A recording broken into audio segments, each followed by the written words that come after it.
1999 was a strange year for music. At least that's what I remember, because I grew up in the United States. I remember there were a lot of new metal bands such as Korn. There was the rap metal of Limp Bizkit. You had that awful rap rock band created by Tommy Lee called Methods of Mayhem. And the thrash bands were not really doing thrash. Megadeth released Risk. Metallica had just released a covers album. But over in Europe, they were still making real metal. So in today's video, I'm going to be talking about Still Life by Opeth. I had not known about Opeth back then. I don't think they were popular in the States. If I'm wrong, you can correct me. But as far as I know, they had more of a following back in Europe. And when I discovered Opeth sometime around 2015, they immediately became one of my favorite bands. And this is probably their best album, or one of them. So I want to talk about that in this video. This is their fourth studio album. It was produced and engineered by the band along with Fredrik Nordstrom. He is one of the leading melodic death metal and power metal producers in Sweden.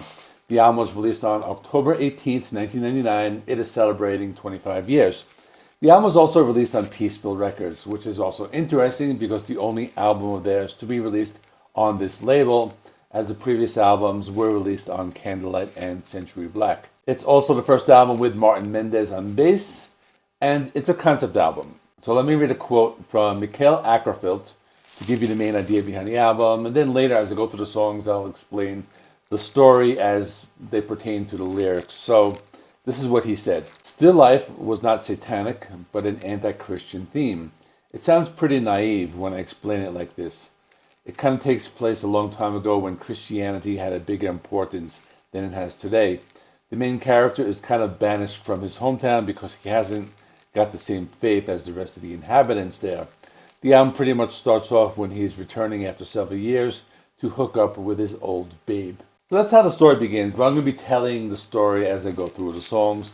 There are 8 songs. The album is 1 hour long, and most songs are about like 9 or 10 minutes long. The opening track is The Moor. This tells the story of a man who was banished from his town for being an atheist, but he returns to look for his lost love, Melinda. Later, he finds her. He tries not to be found by the villagers. The first 2 minutes of the song are very soft. It slowly builds up, and they start playing this acoustic classical guitar. After about like 2.5 minutes, it gets like heavy in the style of Opeth's progressive death metal. This was back when Mikael Åkerfeldt used those deep death growls. The music matches the tone of the story, and it sounds like the main character is remembering these horrible things. After that, there's some clean singing and there's melodic guitar playing. The music is very dense, complex. After about 6 minutes, it gets soft for a few seconds, but then it gets heavy again, and the death growls come back into the song. You think the song's about to end at around the 8-minute mark, but it continues with some softer acoustic guitars and singing. This is where the main character is crying out to Melinda. This goes on for a few minutes, then gets heavy again before the song ends. And this is the longest song, and the total runtime of the song is 11 minutes and 30 seconds. Next is Godheads Lament. This starts out very heavy with complex guitar arrangements and death growls. In this part of the story, the main character considers leaving the town for his own safety, but he still wishes to see Melinda. And when he finds her, he sees that she has become a nun. So this is another long song at close to 10 minutes. It shows off their progressive metal side. The song is filled with guitar melodies and riffs. There's some clean singing after about 3.5 minutes. Then the song takes a softer turn where they focus more on the melody and less on the death metal sound. I think the middle of the song shows off more their folk rock sound, something you would hear later on like the Blackwater Park album. And the rest of the song shows their typical death metal sound. There's also some progressive rock influences that can be heard in the second half of the song. It's the song Benighted. This is where the album gets soft again, has the acoustic guitars in the song. The main character meets in secret with Melinda. He tries to convince her to abandon her faith and leave him because he loves her. He tells her that she's been brainwashed and she should just let it all go. You can really feel the emotion in the soft singing. It's a 5-minute song and it's not heavy at all. It's just all soft. Everything's like minimalistic and soft, and there's a little bit of that jazz guitar as well. Next is Moonlapse Vertigo, and they go back to that mix of death metal and progressive rock. I guess that's how I'll describe it. The song tells a story of how the main character hides in the castle knowing that they would kill him if they found him.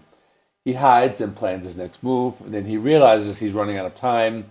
He needs to do what he came for, and he decides to get Melinda and escape, but he feels that this Council of the Cross knows he has returned. Now the song is heavier, but they go into like the softer sections, and the music kind of has this feeling of suspense, and that goes along with the storyline. The song has some heavy parts with the death growls. The song seems to go back and forth between the heavy and light sections. The music has lots of layers of sound, and there are many different styles of music that are incorporated into this one song. You have some jazzy guitar, you have soft acoustic, and then back to the death metal riffs. They bring everything together in the song. It's a pretty underrated and overlooked song. It's also a 9-minute long song, and that's the average song length for most of the songs on this album. The next song is Face of Melinda. This is probably one of the most popular songs in the album. I know they still play it live.